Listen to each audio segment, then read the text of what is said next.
Hi friends, ఈరోజు శ్రీ రెడ్డమ్మ తల్లి దేవస్థానమునకు వెళుతున్నాను. ఈ అమ్మవారి దేవస్థానము గురంకొండ మండలము చెర్లోపల్లి గ్రామమందు ఉన్నది. ఈ అమ్మవారు చాలా మహిమగల తల్లి అండి. ఈ కోనేటిలో స్నానం చేసి 3 ఆదివారాలు అమ్మవారిని మొక్కుకుంటే ఖచ్చితంగా సంతానం కలుగుతుందని గట్టిగా నమ్ముతారండి ప్రజలు. అబ్బాయి పుడితే రెడ్డప్ప, రెడ్డి శేఖరు, అమ్మాయి పుడితే రెడ్డి రాణి, రెడ్డమ్మ, అలా రెడ్డి అనే పదము వచ్చే విధంగా పేర్లు కలుపుకుంటారండి. ఇక్కడ చూడండి, అమ్మవారిని వరపడుతున్నారు. నేనైతే అమ్మవారిని దర్శించుకోవడానికి క్యూలో వెళ్తున్నానండి. ఇక్కడైతే 50 రూపాయల దర్శనము ఉన్నది, ఫ్రీ దర్శనము ఉన్నది. అర్చన చేసేకి 10 రూపాయలు టికెట్ ఖచ్చితంగా తీసుకోవాలండి.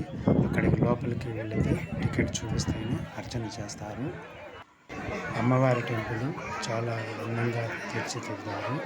ఇక్కడ వరకు కెమెరా పర్మిషన్, లోపలికి అయితే లేదు. అమ్మవారిని దర్శనం చేసుకున్న తర్వాత ఇక్కడ బయటికి వచ్చి నేనైతే ఇక్కడ టెంకాయ కొడుతున్నాను. క్యూలో వెళ్తున్నప్పుడు కూడా అక్కడ వాళ్ళే కొడతారు టెంకాయ. మనం కొడితే మంచిది కదా అండి, అందుకని ఇక్కడ వచ్చి నేను టెంకాయ కొడుతున్నాను. ఈ రాగి చెట్టుకి ముడుపులు కూడా కడుతున్నారు.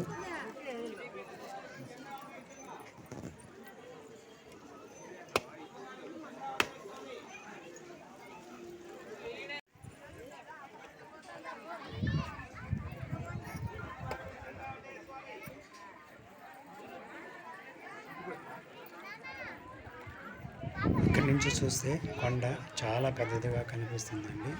ఓకే ఫ్రెండ్స్, వీడియో చూస్తున్న ప్రతి ఒక్కరికి శ్రీ రెడ్డమ్మ తల్లి ఆశీస్సులు, కరుణా కటాక్షములు ఎల్లవేళలా ఉండాలని మనస్ఫూర్తిగా కోరుకుంటున్నానండి. కొండ దిగిన తర్వాత ఇక్కడ ఉయ్యాలలు ఉన్నాయి, ఎంతసేపు అయినా కూర్చొని ఊగచ్చు. ఓకే ఫ్రెండ్స్, వీడియో నచ్చితే లైక్ చేయండి, కొత్తగా చూసేవారు సబ్స్క్రైబ్ చేయండి. Okay friends, bye.